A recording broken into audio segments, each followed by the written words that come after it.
నువ్వేమంటావు చెప్పు. సార్ మేము వచ్చి 5 నిమిషాలు అయింది, అక్కడ దిగినాము. ఎండ కొడతానికి కూసో అన్నారు. వీళ్ళు కూర్చున్నారు, అయినా నేను కూర్చోలే, అయినా కూసో అన్నారు. వాళ్ళు అట్లా వీడియో పెడతారని నాకు తెలియదు సార్.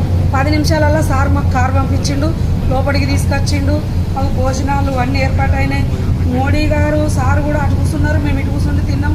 ఇంత పెద్ద హోటల్లో మాకు గంత మంచి భోజనం మంచిగా నన్ను ఒక తల్లి లెక్క నన్ను లోపలికి వెళ్తే నా మీద ఇట్లా ముట్టించారు సార్. ఇది సార్ ఇక వాళ్ళే చూసుకోవాలి. మా బాధ వాళ్ళే అర్థం చేసుకోవాలి. ఇది అన్యాయం, ఇది మరీ ఘోరంగా ముట్టించారు మా మీద. ఒక 10 నిమిషాలలో మేము లోపలికి వచ్చేసినాము. మా సంజయ్ సార్ నేను వచ్చినట్టు ఒక అమ్మ లెక్క తనకు తల్లిని, నా పెద్ద కొడుకు అట్లాంటి నాకు ఇట్లా అవమానించారు వాళ్ళు. నన్ను మంచిగా చూసుకున్నాడు. మోడీ సార్తో సహా కూర్చుండబెట్టి మాకు భోజనాలు పెట్టిర్రు. వాళ్ళ మంచిగా రూమ్ ఇచ్చిర్రు, పడుకున్నాం. తెల్లారంగలే స్నానాలు చేసి మంచిగా మేము రెడీ అయ్యి వంటలు మొదలు పెట్టుకున్నాం. మా మీద ఇట్లా ఆరోపణలు చేసిర్రు సార్, నాకు బాధ అనిపిస్తుంది. హాయ్ ఫ్రెండ్స్, మా టుడే టుమారో యూట్యూబ్ ఛానల్ చూస్తున్నందుకు చాలా థ్యాంక్స్. మరిన్ని లేటెస్ట్ వీడియోస్ కోసం వెంటనే సబ్స్క్రైబ్ చేయండి. అలాగే ఈ బెల్ని కూడా రింగ్ చేసేయండి.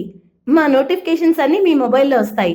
అలాగే మా వీడియోస్ మీకు నచ్చితే లైక్ చేయండి, షేర్ చేయండి, నచ్చకపోతే కామెంట్ చేయండి.